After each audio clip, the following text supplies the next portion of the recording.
It's the morning DNA for April 25th, 2022. I'm Aaron Dyche. This is the man of simple black shirts. And we're here to find out what this morning, April 25th, is made of. Can I ask you a question right out of the gate? Yeah. I was trying to prep for the show, and which doesn't require a lot, but I was like, oh, we need to make the link or whatever. So I went on and I was trying to figure out how to do that, which meant like, oh, I want to get the title right, because you always make the title the exact same. Yeah. So I started to go back into like the history of the show, and I had to go back a while. And was our last show March 28th? Indeed, Danae. Indeed. Danae, it has been way too long. There's been so much going on, so much travel, so much activity. You guys don't even know. But that's a long time, because I was like, that freaked me out. Yeah. Yeah, it freaked me out. Yeah, it's been this will be the 4 weeks. So wow. A month. Yeah, we missed 3 weeks. A month. Yeah. Welcome back. Yes, Aaron welcome looks back. it looks different. He is tan. He did Really? go out in the sun. I also went out in the sun. Yeah, you did. A little bit. I know I did a lot. I just wear layers of sunscreen. I wore sunscreen. It's not like I went out without sunscreen. Yeah. My skin rejects sun. Yeah. Yeah. It's not interested. Totally. It's like it will absorb the moon rays and then become even paler. Yeah. Good morning, everybody who's already joined us, and podcasters who've been waiting in the podcast feed for a new show for a month now. Yeah. It's nice to see you guys and to see your names in the chat. I hope you guys have had a good month. We're not going to try to go back and cover everything that's happened in the last month of our lives, but I hope it's been great. For me, quick recap, it's been a lot of travel. This has been the most I've ever traveled in my life the last few months, starting off with, going to New York, and then we've had Sin Week. We've gone to like St. Louis for a little weekend trip. We've gone to Nashville, I think twice. No, once. No, just twice? for Sin Week. Yeah. Oh, yeah. So it's been been a travel extravaganza, and then my daughter turned 5, and we have been telling her that we were going to take her to Disney for her 5th birthday. So then we just got back from Disney, where we got to take her to see, the characters that live in the Disney universe. It was one of my favorite moments where you had your Santa Claus moment, where somebody was saying like, Justin, how cool is it that they play Mickey? And you're like, no. They don't play Mickey. They don't play Mickey. That's Mickey. That is Mickey. Is Mickey. That's Mickey Mouse. Nobody's playing. That's is Mickey Mouse. We're here. It's like, to pretend. No. I'm just saying it's cool Like, that they it's play cool. Mickey. Nope. Let me just tell you this. Stop talking. You're not.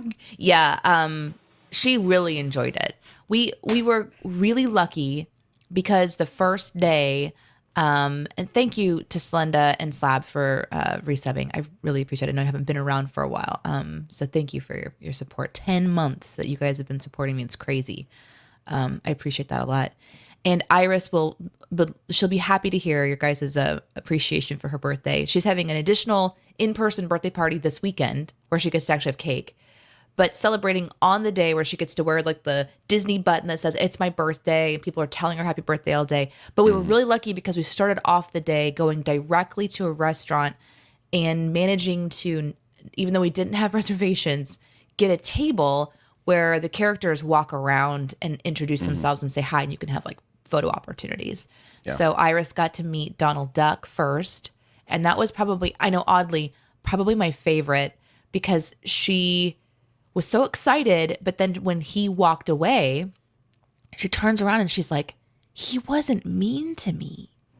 And I didn't understand. And then Justin was like, oh, it's because he's always the grumpy one in the shows. And so here he's not grumpy, he's happy. Yeah. And she was really relieved by that. So yeah. It was a good experience. It was a long day, but it was really cool, and she was great. She was such a trooper. She did great. Literally, when we talked about this, because you were kind enough to invite us all to do kind of the Disney 5th birthday thing with you guys, and strangely enough, when we talked about it, we were like, okay, well, we know Iris is going to get tired. Yeah. of walking around parks, probably after lunch sometime pretty quickly. Check out. We'll figure it out. One of the adults can, go back with her to take a nap or whatever, and then we can swap off. And she was like, "No, let's go." And she was ready to go. Yeah. Like what? 7 a.m. to 10 p.m.? Yeah. Yeah. She What a was a day. trooper. Yeah. And she really didn't have any meltdowns or like moments. I mean, obviously when you wait in line, it's a lot. I really had to talk to her about the importance of staying with the family a couple times. Like, you need to Personal stay close. space. Yeah. And personal space. And consent. She needed some lessons on consent. Should you tell that embarrassing story so that in the future she is listening to these podcasts and she's like, no. Aaron. I can if you want. Yeah, go for it. It's a great when, story. When I'm talking about consent, I'm more talking about the fact that she's just a friend to everybody, and so she will go up and touch people's faces and their hair and whatever. I'm like, no, Grab no. their If you don't, things. yes, if you don't know someone, you need to talk to them first before you play with their toys or pull on their hair or whatever the case may be. But no, we waited in line together while you guys were doing another ride, and she just struck up a quick relationship with the family behind us. And it was just one of those things where it was just a couple from North Carolina, and she was just asking them things and telling them about herself and telling them about her Simba doll that she got that day, just having conversations. And then the woman from North Carolina says, "I love your beautiful tie-dye dress." And she had this gorgeous, tie-dye dress. Straight up solid red, solid yellow, like really big bright colors. That way I could find her in a crowd. And very smart. Great parenting. So she goes, "It's not a tie-dye dress." Because Iris, like many children, is very insistent on the reality of their world. And she says, "This is not a tie-dye dress. This is a rainbow dress."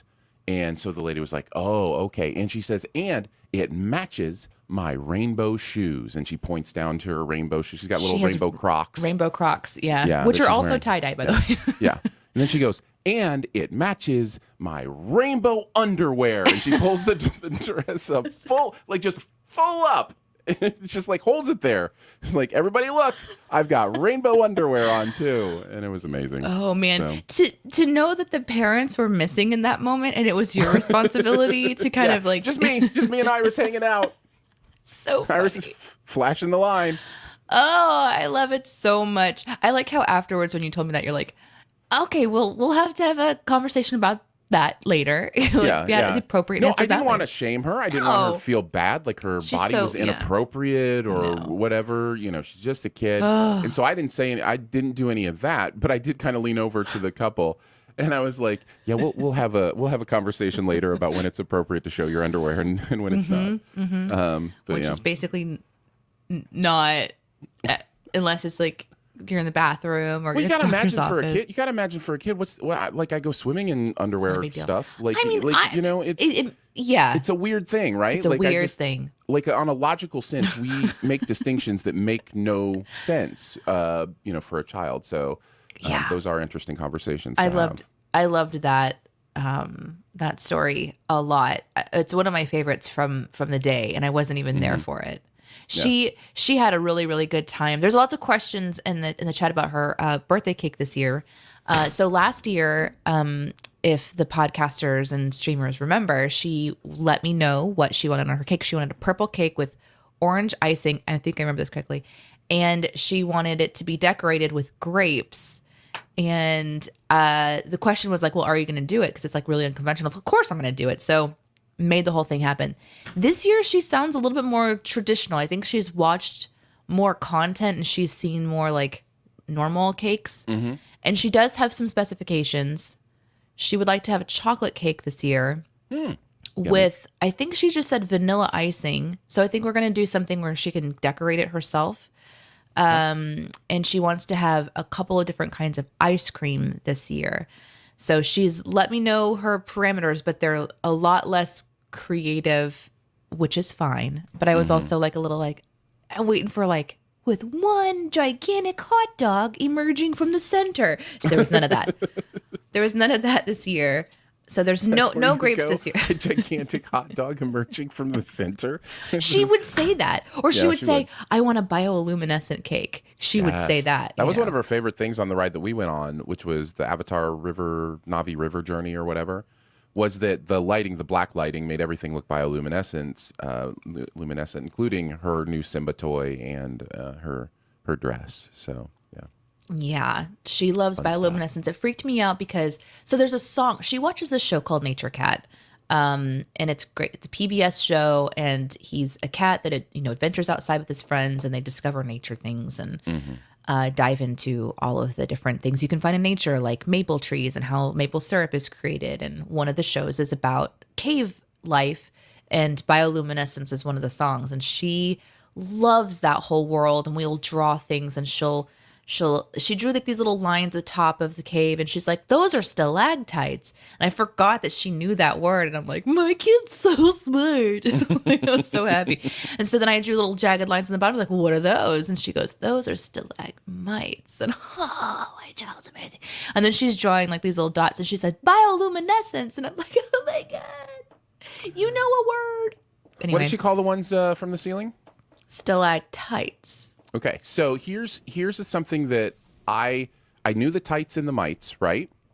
Did you realize there's also a C and a G difference? It's stalactites and stalagmites. Yeah, whatever. Well, and I remember that by C ceiling, G ground, right? So yeah. So because I always did the same thing. I was like stalactites, stalagmites, but it's actually stalactites. Interesting. I did not know that.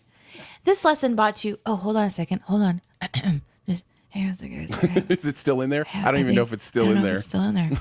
I don't even know where to find it, Brian. Okay, there's a second there. One is about nope. It's gone. I got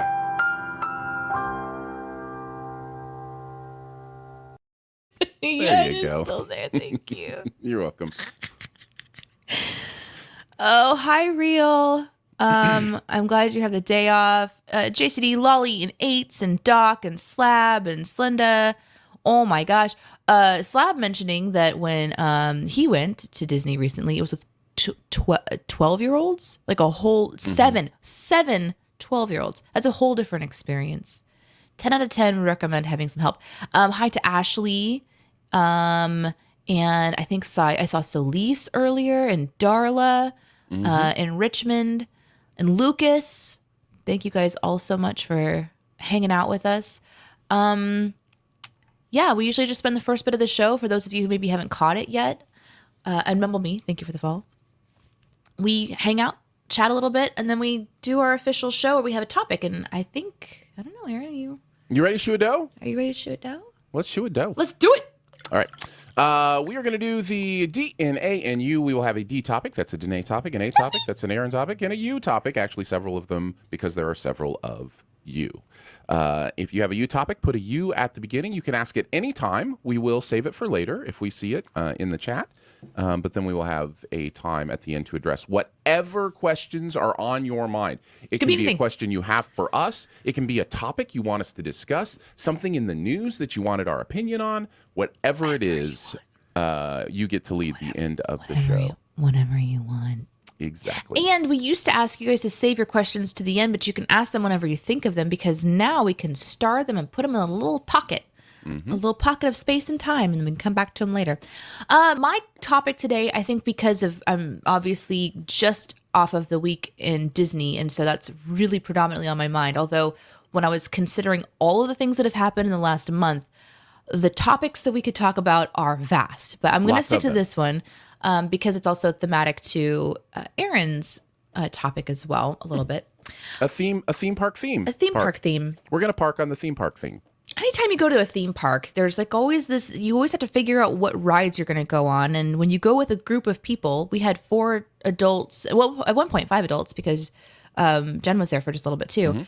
4 adults and a little one. So, and everybody has different desires of what to ride in a massive theme park. Not to mention when you go to a compound like Disney, you can actually hop over to other places too and do different rides there. So it's like strategic planning to sit down and figure it all out. And inevitably one person's like, but that's a nope for me. Tower of Terror is my nope. I think that's a lot of people's nopes.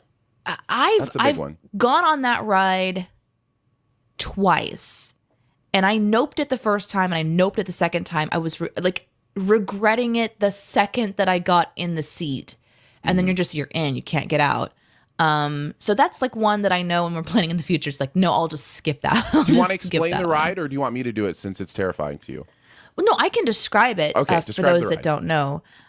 So Tower of Terror is a drop ride where you are sitting in like a little, I don't know, like a little tiny little 8-person container? seater container. It's like It's like human sardines.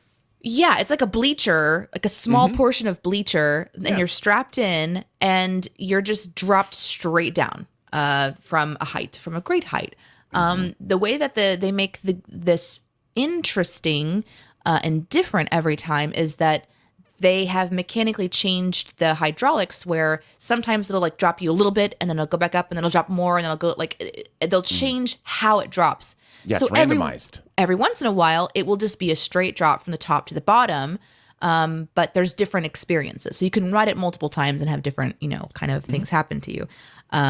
It's terrifying. It's that drop feeling when you get the big one, which I did, is something I can't describe, but it is everything glorious. Everything in your body is like, this is it. Like, this is how we go. Like, you are suspended, you're falling, like, we're not surviving this. Like, there's just this terror and truly terrifying for me. And that one that's a big nope for me from forever and ever. I have a couple of stories about drop rides. I'm not sure if I've told them on the show before. One is Tower of Terror. My son decided to go on it when he was 6, I think, something like that. And it was traumatic. Like, he thought we had all died, and he was unsure how we had survived. And yeah, he cried for a while. And then there was the time my wife and I went on a different drop ride at a different theme park. This was in Cedar Point in Ohio, Sandusky, Ohio. They have a drop ride there called the Demon Drop. And it's basically it is a drop ride where it's the same every time. It's 4 people, you go up to the top, and it just drops you. There's no you wait up there. The thing about a drop ride, where the real tension is how long they hold you up there before they drop you. They just let you wait in it, just like stew in it for a while. So we go down the drop ride. My wife was already not having it. She was like, I don't know why I did this. We get up, she's screaming. She's like, I hate this, I hate this, I hate this.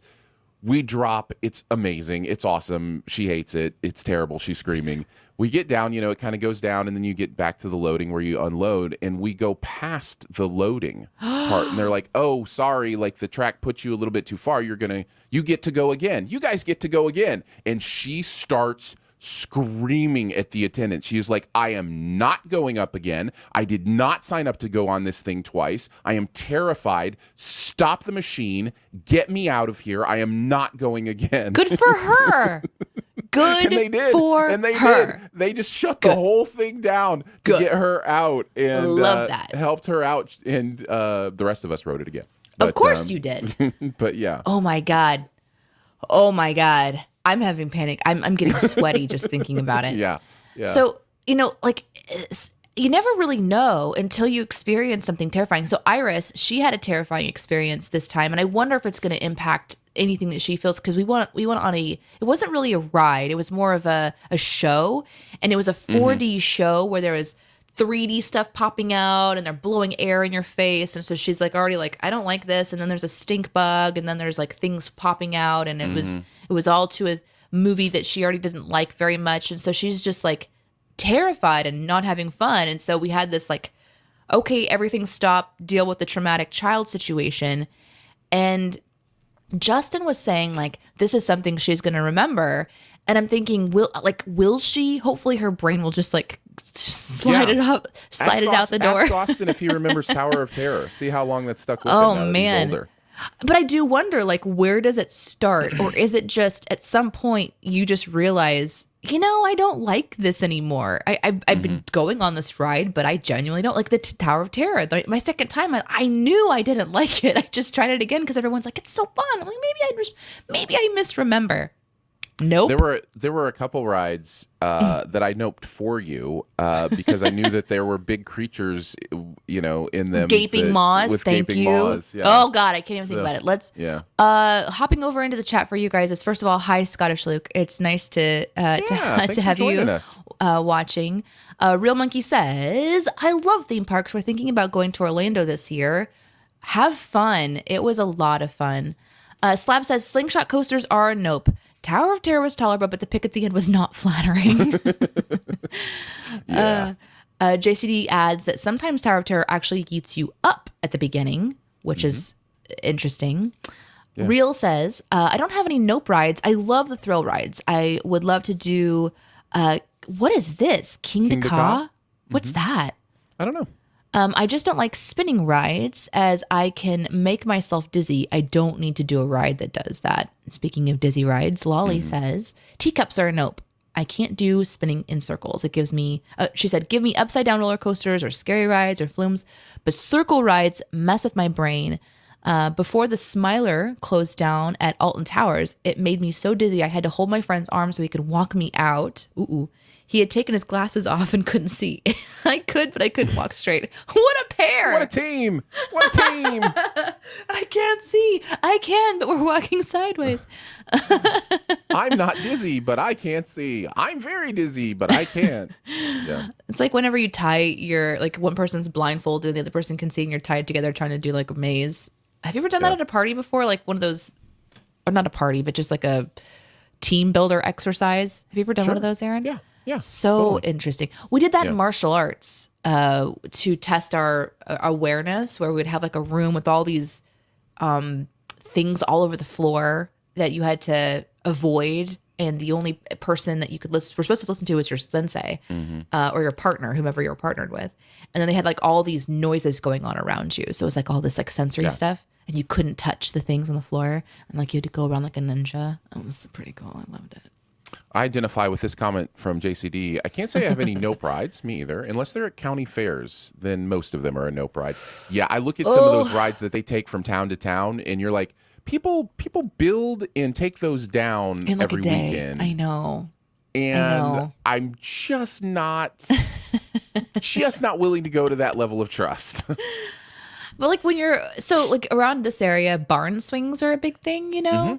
Yeah. Where you just, growing up on the like farm kids, it's like you got a big barn, you got hay, you got a big crossbar in the middle, you put on a little rope around and you just jump down and swing around, and then all of a sudden the neighbor kids are coming over, and then you've got like you got a hay ride all of a sudden. It's like, who's monitoring the safety here of any of it? And some adults over in the corner, chewing on some corn and go, I am, and that's good enough. That'll do. At least apparently that's enough. Yeah, no, I definitely feel that. Eats mentioned something that we definitely talked about on our trip this time, which was rides that have a 2+ hour wait are a nope. At Eights adds, I was just at Universal a few days ago. Well, that's interesting. We just missed each other, it seems. The Hagrid's Magical Creatures Motorbike Adventure. What a long name. That ride was 150+ minute wait. Ours for the Avatar Rites of Passage was 90 minutes, and that's probably my max. I might even just say 70 in a line is annoying, but that's like every line is like 90 in Disney. Well, at some point, even if you're there all day, right? Let's say you do a 16-hour day. Yeah. Why do you want to spend 1/8 of your entire day in a single line? Like, that's just.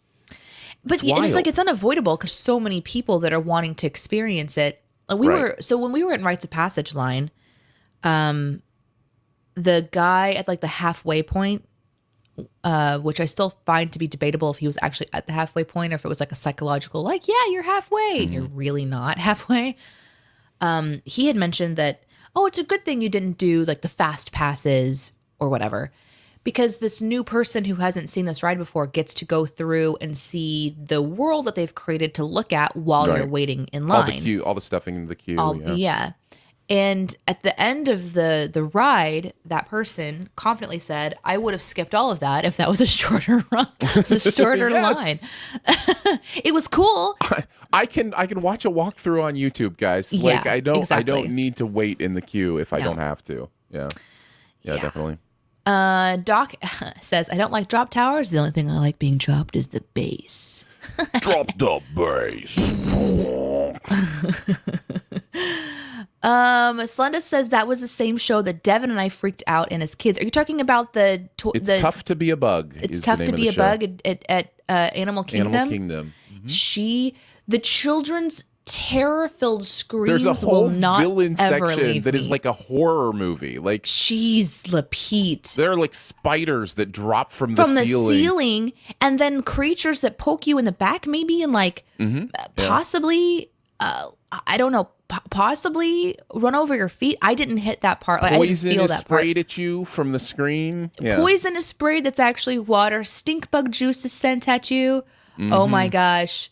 You guys had to be taken out of the theater, says Slenda. Listen, I had to cradle Iris in my arms while she was freaking out. I had to cover her eyes, and then I cupped her ears with my hand, and I just began to speak into her ears like this and talk gently to her and say, Iris, I'm here. I've got you. You're safe. Like, I was doing this whole thing, and she starts to calm down. She's like, I just want to go. I'm like, as soon as I have a way to get out of here, I will pick you up, and you will be safe in my arms, and we will get out of here, and we will never come back. And she's like, oh. She starts to calm down. But the children around, I'm saying this, it's going to be fine, Iris. Everything is fine. I've got you. And in the background, it's just screaming children. Like, genuine terror. Oh, Slap says, no. OMG, that thing, my girls wouldn't stop screaming my poor ears. Oh, my God. Castro says, that was my first experience with a 4D movie, and I was straight traumatized. What are they doing to the This children? must be a thing. Like, this must be what this ride is known for. Here's the thing, though. That ride has been a ride. That experience has been at Animal Kingdom since launch. And the reason is, in my opinion, I'm guessing, because it's built into the park. Like, there's, when you design your experience to like like, how do they change that? It's They inside can't the change tree. that. You can't, they'd have to completely gut the entire thing, change all of the stuff outside of it. Like, what? Oh, like, my God. Listen. maybe they're just like, listen, this is a rite of passage now. This is a rite of passage. Kids must be traumatized. Oh, my at God. our It park. was so traumatizing. It was like being in it was like being in some sort of like slaughterhouse. Like, it was like, just it was crazy. And just when you think it's over, that they're like, okay, well, thanks for coming, little bugs. Before you leave, we're gonna go ahead and let our friends out. And I didn't know what that meant, but what really happens is they say, we're gonna let all the roly-polies and the whatevers leave the theater, and then you hear like the sound of like little, like these like little feet going, and I guess they run things over their feet, so it seems like. And then they run things along your back, and then there's just even more screaming. And I don't know, like, if the parents, like, I was kind of entertained by it because I'm like, oh my God, this is genuinely an experience. But my poor kid, she was just like, oh God, I'm like, I got you, baby. I got you. I'll save you. I'll protect you. Yeah, it's pretty intense for sure. Okay, I got to go down to this one from Pojo, who says, theme park rides have always been sketchy for me since my safety bar came loose when I was on a swinging pirate ship ride. Pojo, listen, we have this in common. I also had something come loose, but mine was on a loop-de-loop roller coaster. Mine was not. She was hanging by one arm on the loop-de-loop. It was amazing. It was, I really thought that I was going to die. It wasn't loose, like hanging. I don't know how yours was, but mine was, it like shifted from being tight to like the next one or two out, and I could slip through. So as we're going on the loop-de-loops, I'm slipping out every time, and then I have to scramble back in and hold myself down. It was terrifying. Yeah. Terrifying. I just had a memory I want to share before we go on. You can do that. The nice thing about loop-de-loops, though, is that despite what you would think, the actual energy is actually pushing you into your seat, not out of your seat. So that's I was that is a nice definitely way to, slipping out at several points. So yeah, probably over hills. That's when you're going to feel it the most. Oh when my God! When you cap over a hill, No. if you're loose in your seat, you will feel like you're coming out. Yeah. No. So when I was little, I went to the one of the closest theme parks to us is in this place called Branson, Missouri. It's called Silver Dollar City, and they've reiterated many things to entertain children. And one of them, really early on, when the park was like in the 80s, like really really early on, because I was a little kid. I was walking through, and it was meant to be like you're floating in space. And so it was one walkway through a room of mirrors with these pinpricks in it and mirrors on the bottom. So like it was like a little drop. And there were guardrails along the side of this open walkway where you could kind of like walk around. Well, one of the guardrails had apparently broken, and the room is pitch dark. So I'm leaning on the rails, and I get to the next section. There's no rail there, and I start to tip over the edge into the abyss. I would have fallen somewhere because it was a drop down into the mirrors. Sure. But I almost fell off of the side. And I'm just realizing that this memory is probably why I don't like drop. I'm just like, oh, It could be related. It's totally related. And the horrible thing about it is that even though my whole family was there, no one saw it because we were in the pitch dark. And so I walk through this tunnel and I come out the other side, and I'm just like pale and shaking, and no one knows why. And I'm like, I almost fell. And they're like, no, honey, there's guardrails. I'm like, no, you don't understand. There's no guardrail there. And I felt like in one of those movies where you've seen something on the plane the wing, and no one believes you, and you're like, there's something on the plane. It was like that. The whole rest of the day, I was just super traumatized. I just had a suppressed memory. Guys, I got to share that with you live. That's very nice. Gosh golly, this was healing. And all because we're found talking about rides. Random Chick, Pojo, oh my gosh, there's so many people have jumped in. Jay Skippy has come in. Good Fork. I think I didn't say hi to Castrov earlier. I know there's a couple of others that have popped in. So thanks, guys, for coming to hang out with us this morning. Appreciate it. Yeah. Ready to move on to the 8th topic? Yeah, let's do that. Let's move. All right. What's your topic keeping today? it on the keeping it parked in the theme park theme. What creative universe would you want to be able to actually visit? So got my first chance to go to Galaxy's Edge, which is at Hollywood Studios in the Disney complex. And if you don't know, Galaxy's Edge is a Star Wars themed area of the park that they have built up. And I was not ready to turn the corner and feel like I was standing on a Star Wars planet. Like, it is so well done. There's nothing to distract you from the illusion that you have actually entered a different place. You are in this universe. We did the Millennium Falcon ride, which is basically a Millennium Falcon simulator. You are, piloting the actual Millennium Falcon. You are in the lobby of the Millennium Falcon. You are in the cockpit everywhere of the Millennium Falcon. I had goosebumps on my goosebumps, and I'm pretty sure the goosebumps on my goosebumps were like, whoa, I got chills. So, like, it was intense how, I don't know what it is. Like, there's just something about this universe, especially if it's something as a child that you were just like, oh, wow, this is the coolest. And then to actually walk into it. So it got me curious, like, of the things that you've experienced, whether it be as a child or whatever, creative universes that you've experienced, which one would you like cross your fingers and be like, somebody like do this up and I want to like walk into this world? Because there are a few of them at the parks now, right? Like Pandora's like that. You walk into Pandora and you see like the floating mountains from Avatar and all that stuff. And of course the Harry Potter stuff at the Universal parks is like that too. It's very immersive. So yeah. Yeah. I think the chat is with you on just holy crap being able to like be dropped into. It was intense. I really wasn't ready for that level of nostalgia where it's like, it's not just something that's like bringing back a good memory. It's like you're having a memory, like you are inside your fantasy. Memory. Like it's inside your fan. You're on the wild. holodeck. Yeah. I know mine would probably be Lord of the Rings related. Let's just be honest. Sure. There's something that would be a fun one. Yeah, but having seen it come to life on the big screen in such a beautiful way, because I really love how they created those films. I feel like I've almost already seen it, but I wonder what the ride experience would be that would be so intense. I'm sure you could create like a Mount Doom, kind of situation. But I would love to be, I think, in that world, and I know that there's a lot to pull from. Harry Potter at one point in time would have been it, but now there's a whole Harry Potter experience. Yeah, you can. Have you gone to the Harry Potter stuff? Yeah. Yeah, you have. Yeah, Yeah. you've been to Universal. So, So I feel like that's a real kind of an easy one. But the problem for me with like a high fantasy Lord of the Rings style is I just don't know where the excitement comes from. It has to just be ride related. I don't know. But one thing that was mentioned real quickly, of course, is JCD, who says the answer would be the same as Ian Whittington, which is Star Trek. yeah. And I have been thinking about that. Like, what a huge, vast world to pull from with a lot of excitement. You can see a lot of thrilling things happening there.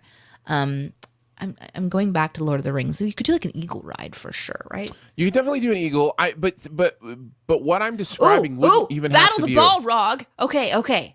Yeah. Battle the Balrog. Like, do you remember? Fool.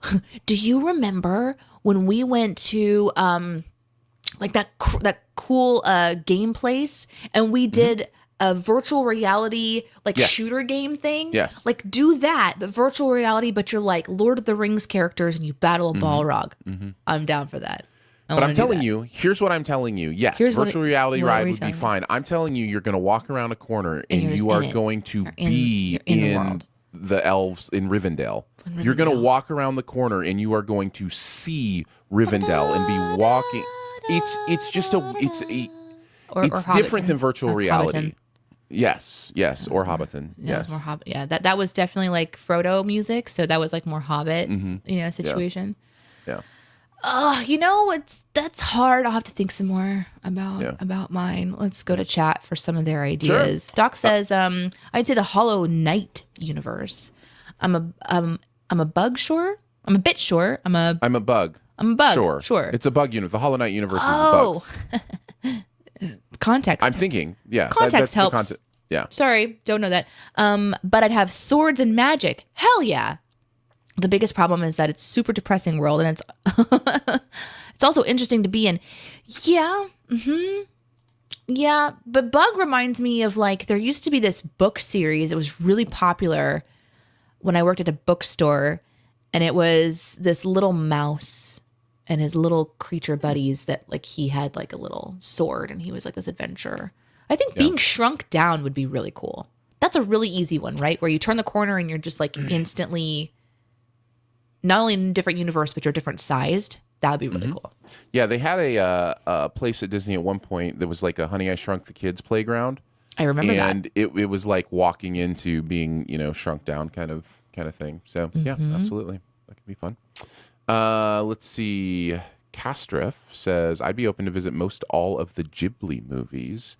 That would be interesting. Yeah, definitely that. 8 says Annihilation 2018. What an interesting choice. Kind of love it. That would definitely be a feel. Good Fork says Witcher or Mad Max. Mad Max is interesting too. That would be, there is something, even with what Lolly says, which a really immersive haunted house or horror experience for me. Yes, I'm broken. But that's something that's what's thrilling about turning the corner and then you're in a world, is you're going to be feeling something that I don't know, that you're almost not supposed to be feeling, but like you understand it because you've read it, seen it, loved it as a fan or whatever. Now you're in it. So there's an excitement, but then you're also anticipating because there's something dark happening too. I think that's a really good example. I had a similar experience with the Psycho House. If you're talking about like horror, like actually visiting the Psycho House was kind of one of those feelings where it was like, you had the motel and then the house up there, and it's just like, oh, this is, I'm walking into a horror movie. Ronald says Pokemon, because who wouldn't want a cute pet with dangerous elemental powers? True. Fair. Speaking of dangerous pets with elemental powers, mine would be World of Warcraft. If I went into a World of Warcraft, all of a sudden I was like, oh my God, if I could walk into the towns that I played and RP'd in and like gamed and became Lore Master Goddess. Come on. Let's go. I would love that. New at Universal, the world of Warcraft. Warcraft. Yes. Yeah, because I was really giddy when that movie came out because I was like, I'm like one of like 6 people in the theater that understands what's going on. Lucas says Jurassic Park, take me to Isla Nublar. I want the real thing, the helicopter ride to the island, and all the stuff. Here's the thing. That was filmed in Hawaii, and I have been to the location where that was filmed, and there is that feeling of, oh my goodness, this is where the dinosaurs were running. And you can also take a helicopter ride that follows the path that they follow in. Whoa! So yeah, that is an experience you can have. So, and they also have Universal has Jurassic Park stuff, although it's not as immersive. Like you don't feel like you're walking necessarily into Jurassic Park. Oh man, but that would be one that would be really intense, right? Like where you're actually in a situation where, wouldn't it be fun? Okay, this is a little creepy, but if you're the person playing the Velociraptor, it could be fun. Hey, you have this side to you. Despite as much as you hate like fear and trauma, there is this part of you inside where you want to create it for others. I've never seen somebody so at the same time traumatized for their child and being like, did you hear all the kids screaming? I know. It was such a mixed feeling. I'm like, that was crazy. There's just something inside of you that's like, have you seen the Velociraptor like puppeteering things though? Yeah, Okay, that's so fun, yeah. that like walking around inside that world where you're like walking around and then someone's just like kind of hunting you and you turn the corner and you've got like your popcorn and your drink and like this little head just kind of comes around the corner and looks at you. Oh, that would be so fun. If I was the puppet person. Now, if I'm the person that's on the inside, I would punch a raptor in the face. And that's why I can't go to haunted houses because I get a little bit too freaked out. Yeah. I get a little bit too like protective of my personal space, I guess. Yes, yeah. You need to ask consent before you punch someone in the face. Yeah. Yeah, I feel like in moments like this, my chaotic neutral is showing a little bit more skewing towards evil. Sorry, I'm sorry about that. Yes. You ready to go into some you questions? Yeah, let's do it. Let's Okay. take some you questions. Whatever you have that you want to ask, feel free to ask it, and we will answer what we can. Again, could be anything. Could be something you want to ask one of us, both of us. Could be something you want us to discuss, a topic, or something that's been on your brain. This is our hangout time. To just talk about what you want to talk about. So yeah, throw some you questions our way.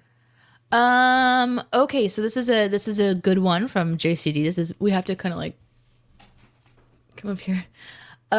You question. When have you done a surprise that went far better than you could have imagined? This brought to you by last Friday. My girlfriend and I doing a stream takeover for Moco Made, which is another channel here on Twitch. Those of you who are watching on Twitch, highly recommend. Please go see them. They'll be streaming later on today. We made a Moco-themed Monopoly board in Minecraft. I was concerned how they would respond, and it went infinitely better than I had hoped. Okay. Man, surprising people that went far better than you could have imagined. See, the thing with me is I cannot keep surprises secret. I immediately want to share as soon as I've thought of it. Yeah. I took my wife to Hawaii without her knowing until 6 hours before our flight. So epic. And that was for our 10th anniversary or 15th anniversary. I don't even remember. It was like 2010, so that would have been 15th. Yeah, it was 15th anniversary. And we went out to speaking of Disney, we went out to a Polynesian themed Disney restaurant called Ohana's. And so it kind of had an island feel to it. And then afterwards, I asked her, I said, how would how cool would it be to actually go to a place where they have food like this? Like it's just, and she was like, oh yeah, that'd be fun, to do that. And I was like, no. How do you feel about like going there now? And she was like, oh yeah, that'd be great. And I was like, no. How do you feel about getting on a plane in 6 hours and going there now? And then she just looked at me and like it didn't quite register. And then she was like, wait, are we going to Hawaii right now? And then we went to Hawaii. My parents watched the kids and crazy. Took off. So, I think that's awesome. I did hold back the sex reveal of Iris until we did a live show, and I didn't tell my parents. And I got to I went and purchased a gift for them. So my mom and my dad both opened something at the same time. So on the big screen, we're actually doing a live show of Shoe the Dough in front of a live audience in Springfield, Missouri. And we had like some news reporter friends of ours do a fake news intro. Like they're actually news anchors, national news anchors, and like regional at a national, like Fox. Was it Fox? Oh, it's a network. It was network. It's an NBC affiliate. Yes, but it's not definitely national, the local network. And so they did like this fake intro where they had actually done, like they recorded stuff with their actual like reporters and cameramen in front of I think an actual crime scene. Because in the background are like cop cars and stuff. I'm like, my God, they made this look real. And she's like, yeah, we just did it while we were on site somewhere. I'm like, oh my God. Anyway, so that like played, and then like her ultrasound pops up, and I just said, okay, so go ahead and open your present so that you can find out. And my mom and dad had no idea that was going to be happening. They didn't know that we were going to be telling them if we were having a boy or a girl in that moment. So that was really fun because they really obviously are excited to have their one and only grandchild. So I was thinking about this moment the other day for some reason. I don't remember why. And in my mind, I couldn't remember that it was the gender reveal. Yeah. And I kept thinking, there's no way she revealed she was pregnant to her parents at a live show after telling our friends in news. Like, what was it? Like, I could only think that you had like revealed that you were having a baby at our live show. And I was like, no, it can't be that. It cannot be that. I couldn't remember that it was the gender not thing. that. It was the gender reveal. Yeah. Thank you for the follow, Ronald. Appreciate you being here. Yep. Here's a question from Real Monkey. Do you have any favorite theme park music? Oh, okay. For me, one of my favorites is as you go into the Island of Adventure, there's a bit of music called there's a bit of music called Ocean Trader Market. Mm-hmm. There's a bit of music called Ocean Trader Market, I think. And it brings me back to walking in there every time. Yeah. Yeah, it's interesting. There's that nostalgia. I get that with a lot of the Disney music. Like the Haunted Mansion music is like that for me. Like there's cue music that if you play it for me, like it's pure nostalgia because we went to Disney a lot. That chat backed me up on that one. Oh, about the Haunted Mansion? Yeah, it's fantastic. It's great stuff. I didn't notice that. I'm sure there is, and I just didn't notice it. But one thing I did notice being at Disney, because we went to Disney Springs one evening, and the music that they play over the speakers, it was so interesting because I would stop and I'm like, I know this song, but they had redone all these old songs that I've been listening to since I was like born, from movies and moments and all of their library that they have of content, and they would remake it just a little bit, and it was instrumental, and it was like I would constantly stop and listen to the speakers, and so that was one of the interesting musical experiences I had in that realm. Not quite your question, but close. Yeah. This one's from R1Ma78. I don't see her name right every time. Danae, I spent last weekend at a major gaming convention. What's your take? Are you a fan? Side note, I played the Alien RPG. You either love it or hate it. Major gaming convention. What's my take? I've never been to a convention before. I mean, I've been to some like industry conventions before. Conventions, yeah. But not like a... They're strangely similar, by the way. Yeah. Yeah. Well, I mean, one has cosplay and the other has prayer groups. So they're a little different. That's why I said they're strangely similar. Strangely similar. Yeah. I'm all for conventions. I'm all for people who enjoy something and are fans of something to get together and talk about it and meet other people in that community, like-minded people who are connected. Because you're going to meet people, you all share something in common. You know, you're going to this convention for something passionate that you appreciate. But you leave with community, and I love that. So I don't know what convention I would go to first. Like if I was to choose a convention to attend for the first time, like me as a fan going somewhere, I don't know what that looks like, but I'm strangely suspicious it'll be Star Trek. Like at this point with the things that we're doing with Captain's Pod and the crossover and the fandom for Star Trek, it makes sense that I'll probably end up at one of those in the near future. So they certainly have those. That is the big one. The question is, will I go in cosplay? And the answer is nope. I did not go in cosplay when I went to X-Files convention back when the X-Files was hot and heavy. Went with my wife and another couple, and we went, and yeah, it was fun. It was really cool just to kind of meet some of the people who help out with the show, some actors, some different things, kind of see some fun different sets that they had there, and yeah, it was fun. We had a good time. We do have like a little mini convention called Sin Week, I guess, technically, which is the question from who says, how was Sin Week? That's your question. I thank you for asking. Aaron, do you want to start? Sure. I had a great time. I love getting together with Cinema Sins fans, and there's something really cool about just having that time together, just to watch a movie, talk about it, eat a good meal, hang out, do panels. Like I enjoy all that stuff. So yeah, I had a good time. I also had a really, really good time.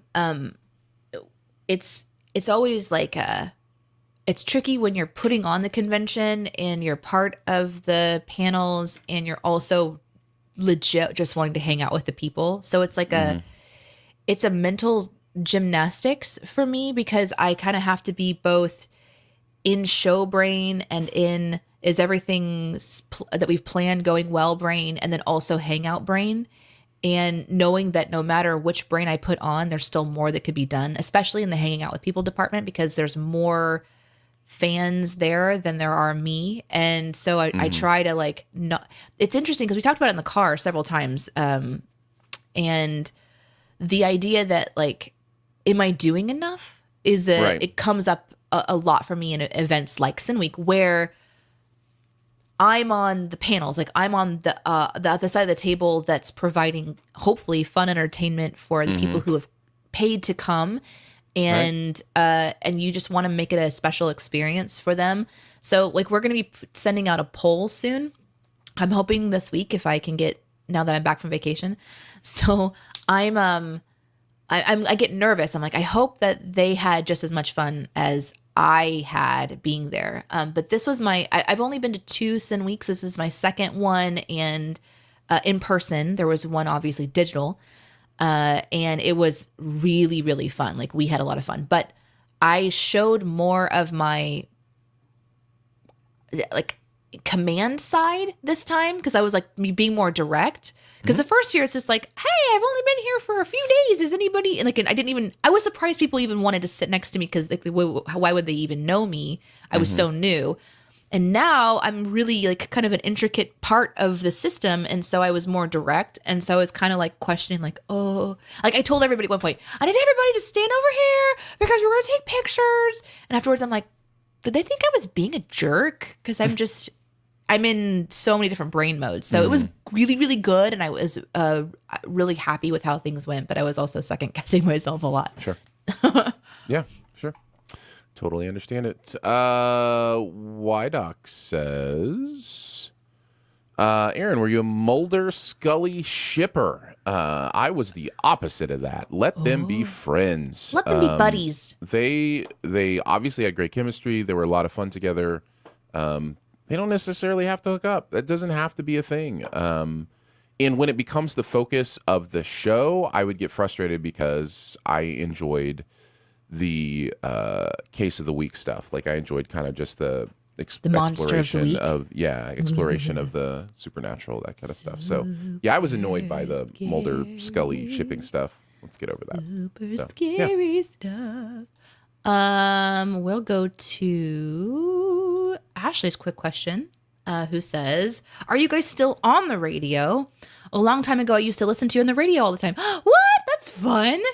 You guys are my favorite. That's so cool. Aw, that's really sweet.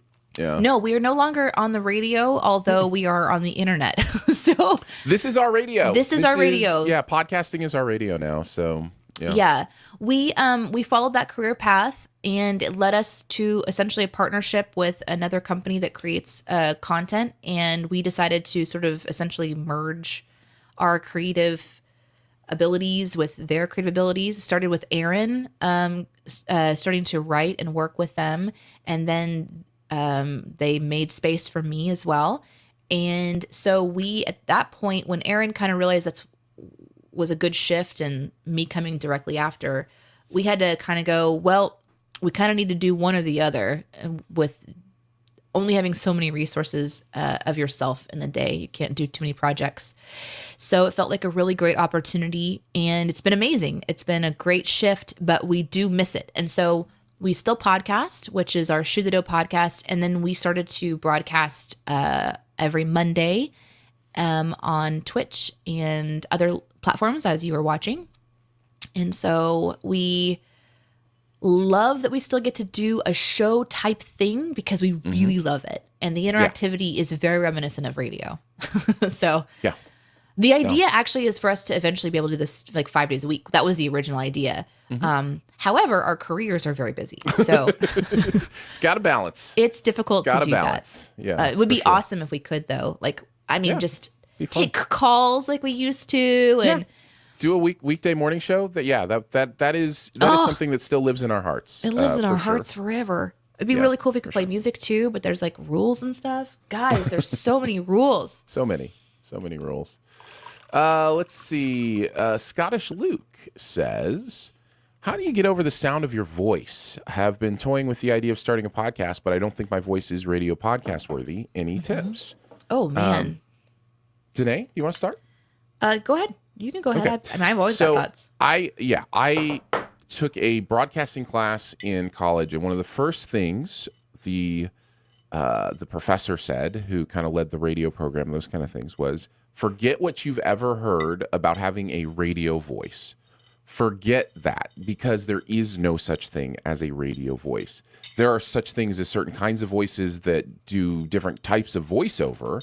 You know, you've got the movie trailer voice or those kind of things. But as far as having a personality voice, your voice is your personality because it's yours. So forget this idea that you have to sound a certain way to have a certain, personality on any kind of podcast or whatever. And this is borne out time and time again as you've watched what's become popular. Think of things like This American Life. You wouldn't think upon hearing... I just forgot his name. The guy Ira Glass.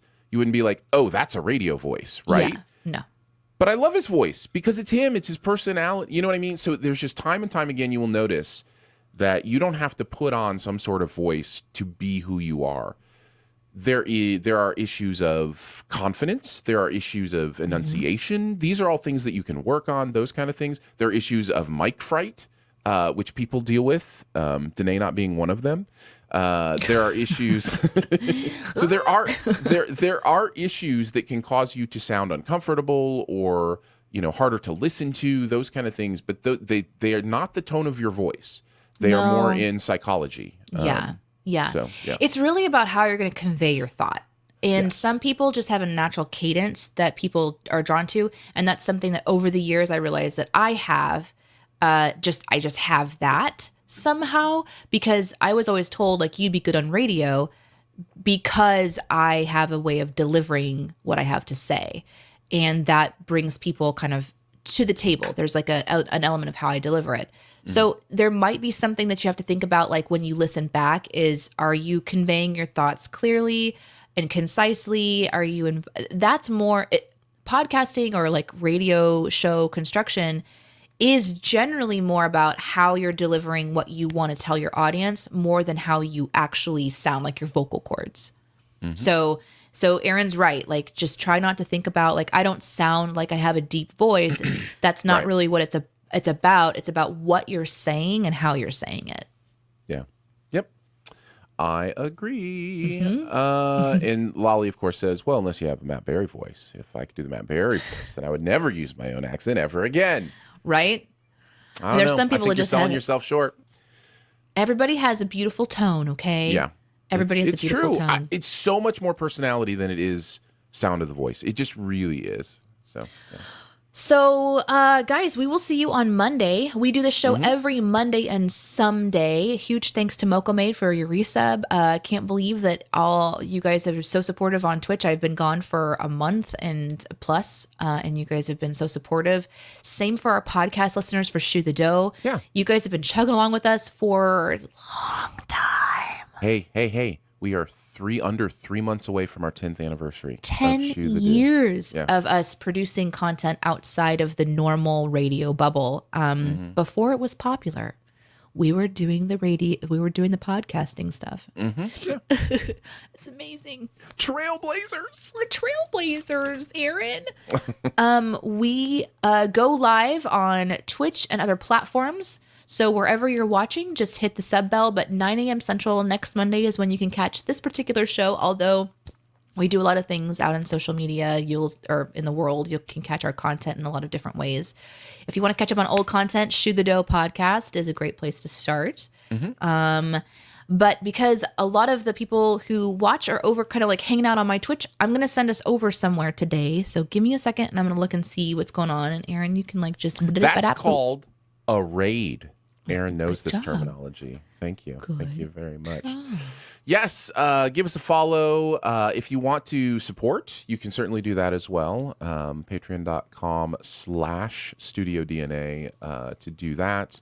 And we appreciate you guys. We love and appreciate you. It really is one of the things we look forward to every week, to be able to kind of get this. I've genuinely missed it. Listen, here's the truth. Lol. I've been begging Danae every Monday, can we please go back this week? Can we please go? She's like, no, we're not going. No, that is not true. Can you guys hear in his voice that he's a liar? Is it just me? I really have missed you all, though. So it's really great to connect again. So yeah. We have some interesting people that are playing right now. Brad Woto is playing Lego Star Wars: The Skywalker Saga. So I think we're going to go watch that because we were just talking about Star Wars. Brad Woto. Now, I have not really like spent a lot of time hanging out with Brad before, so this is going to be more of a gaming Twitch stream, which you can definitely put on the background. Somebody who's also streaming, if you guys want to check them out, is Timber Anew. He's doing some wood carving today of, I think, a T-Rex. So follow the raid over and say hi to Brad. And then if you want to check something else out, that's on, of course, the otters are always in the pool.